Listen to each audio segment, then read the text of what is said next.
ह्रीङ्कारासनगद्भिदानलसिकां सौहक्लीं कलां बिभ्रतीं सौवर्णाम्बरधारिणीं वरसुताधौतां त्रिनेत्रोज्ज्वलां वन्दे पुस्तकभाषमङ्कुशधरां स्रग्भूषितामुज्ज्वलां त्वां गौरीन्द्रभ्रां परात्प्रगणां श्रीचक्रसञ्चारिणीम् ओं श्री पिजवाड़ कनकदुर्गादेव्यै नमः।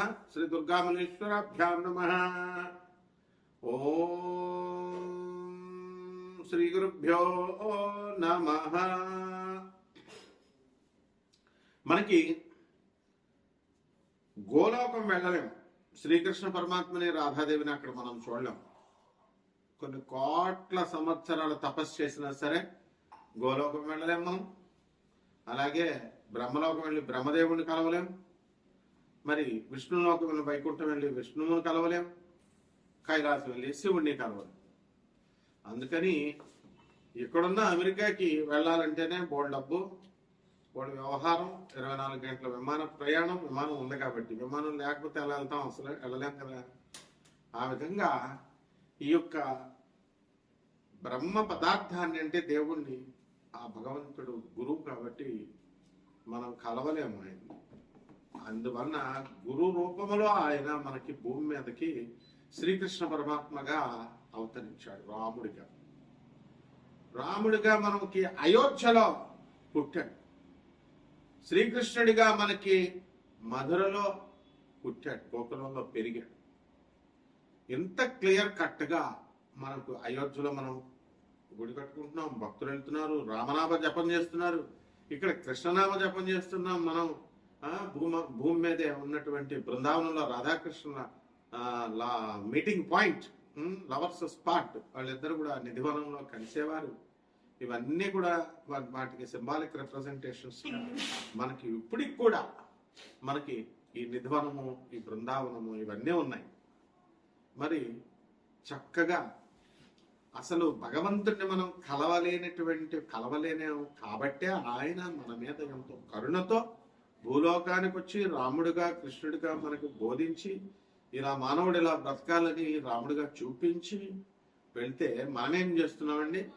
మనము పనికి మాలిన కథలు చెప్తున్నారు. మైథలాజికల్ స్టోరీస్ అంటాడు ఒకడు. రామాయణం అది కావ్యం ఎవరో రాసేశారు, వాల్మీకి రాశాడు. లేకపోతే భాగవతం మనకి అదంతా కూడా జరగలేదు. మహాభారతం అంతా కూడా రాసేశారు. ఇట్లా పనికిమాలినటువంటి విషయాలు చెప్తారు. మరి అటువంటి స్వామివారు సాక్షాత్తు మనల్ని జ్ఞానబోధ చేయడానికి భూమి మీదకి వస్తే మైథలాజికల్ స్టోరీ అంటున్నాము. రాముణ్ణి, కృష్ణుడి యొక్క అస్తిత్వాన్ని ప్రశ్నించే విధంగా. మరి ఆ కావ్యమే తప్పు, ఆ కావ్యమే రామాయణ కావ్యమే మైథలాజికల్ స్టోరీ, అది పురాణాలన్నీ కల్పితాలంటే రాముడు కృష్ణుడు కల్పితాలనా? మరి ఏమైపోయారు? మరి ఇక్కడ మనకి కృష్ణుడు పుట్టాడు కదా, మరి మధురలో రాముడు పుట్టాడు అయోధ్యలో. మరి ఇవన్నీ ఎందుకు చేస్తున్నాం మనం? అంత రామనామ మంత్రం కొన్ని వేల సంవత్సరాల నుంచి రామ మంత్రాన్ని జపం చేస్తున్నాం. కొన్ని లక్షల సంవత్సరాల నుంచి తారక మంత్రం మనం జపం చేస్తున్నాం. మరి మామూలు మధ్యలో వచ్చినటువంటి వాళ్ళు ఇప్పుడు వాళ్ళందరి పేర్లు మనం జపం చేస్తామా? కొద్ది కాలం ఉంటుంది, వాళ్ళది అదృశ్యమైపోతుంది. అంటే దీన్ని బట్టే మనకి అర్థమవుతుంది అనమాట. కాబట్టి గురుమండల మనం సంతోషించాలి. మనతో కాంటెంపరీస్ గా ఉన్నారు, మన భూమి మీద కాలు పెట్టారు. అసలు మనం బ్రహ్మలోకానికి గెంటేస్తారు మనం రాజు.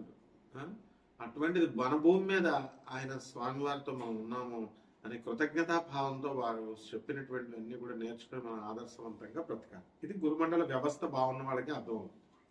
ఇక్కడ ఏంటంటే జాతక శాస్త్రంలో గురుడు శుక్రుడు ఇద్దరు కూడా మరి గురువులుగా పరిగణించబడ్డారు. గురువేమో బృహస్పతి దేవతల గురువయ్యాడు. మరి శుక్రాచార్యుల వారు రాక్షసుల గురువు అయ్యాడు. మొట్టమొదటిగా పాపం దేవతల గురువు కావాలనుకున్నాడు, అదృష్టం కలిసి రాలేదు. అందువలన ఆయన్ని రాక్షసుల గురువు కావాల్సి వచ్చింది. ఆ రాక్షసుల గురువు అయినప్పటికీ కూడా ఆ రాక్షసుల యొక్క క్షేమాన్ని ఆయన కోరి ఎంత ప్రతి క్షణం కూడా ఆయన మంచిగా చెప్తున్నప్పటికీ కూడా వీళ్ళు వినకుండా ఆయన్ని ఎదిరించడం, ఆయన చెప్పిన మాట వినకుండా వాళ్ళు పతనమైపోవడం. ఈ లాస్ట్కి మన యొక్క చక్రవర్తి బలి, రాక్షస చక్రవర్తి బలి కూడా అదే విధంగా అయిపోయాడు. కాబట్టి ఇదంతా మనకి గురువు యొక్క కృప ఉండాలి. ఆ బృహస్పతి కూడా శుక్రాచార్యుల వారికి నమస్కారం పెడతాడు. శుక్రాచార్యుల వారి శిష్యుడు అతను. కాబట్టి శుక్రాచార్యుల వారి ఎంత మహా మేధావి అంటే మొత్తం అసలు కనీసము విష్ణుమూర్తి కూడా చేత. మకర రాశి, ఈ మకర రాశి వారికి అందరికీ కూడా భార్యాభర్తల మధ్య కొట్లాటలు జరుగుతున్నాయి.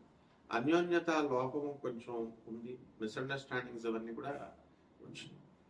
అయితే ఈ యొక్క మకర రాశి వారికి అందరికీ కూడా కొన్ని పనుల్లో విఘ్నాలు కలుగుతూ ఉన్నాయి. అటువంటి అన్ని కూడా దాటుకుని మీరంతా కూడా ముందుకు వెళ్తారు వ్యాపారంలో. అలాగే సక్సెస్ఫుల్గా మీరు వ్యాపారాలు చేయడం అనేటటువంటిది ఉంటుంది. ఇక ఈ రాశి వారికి అందరికీ కూడా ఎలక్ట్రానిక్స్ సంబంధించినటువంటి వ్యాపారాలు, తర్వాత ఎలక్ట్రికల్ షాపులు, ఇవన్నీ కూడా మీకు సక్సెస్ఫుల్గా రన్ అవుతాయి. అయితే హోటళ్ళ వ్యాపారము, బట్టల వ్యాపారము, ఇటువంటి వ్యాపారాలన్నీ కూడా మంచిగా మీకు ముందుకు వెళ్ళడం అనేటటువంటివి జరుగుతాయి. హ్యాచరీస్, కోళ్ళ వ్యాపారాలు, పౌల్ట్రీ ఫారాలు ఇవి చేస్తున్నటువంటి వాళ్ళు కూడా మంచి లాభాల్లోకి మీరు వెళ్ళడం అనేటటువంటివి జరుగుతాయి. ఇకపోతే ఈ రాశి వారికి అందరికీ కూడా మనం police, income tax, commercial tax ఇటువంటి డిపార్ట్మెంట్స్లో పనిచేస్తున్నటువంటి వాళ్ళకు ప్రమోషన్ రావడానికి అవకాశాలు ఉన్నాయి. ఇల్లు లేనటువంటి వాళ్ళు ఇల్లు కట్టారు, ఇకపోతే రేపు జూన్ 2 తర్వాత కూడా కడతారు. అయితే ఎంత కట్టినప్పటికీ కూడా మనశ్శాంతి ఉండదు, అష్టమ కేతు గ్రహ ప్రభావం. అందువల్ల నవంబర్ 25, 2026 సంవత్సరం వరకు కూడా ఈ యొక్క కేతువు సింహరాశిలో ఉన్నంత కాలం కూడా మీకు మనశ్శాంతి అనేటటువంటిది ఉండదు. ఆత్మహత్యా సదృశమైనటువంటి సమస్యలు మీకు తీసుకురావడానికి ఎక్కువ అవకాశాలు ఉంటాయి.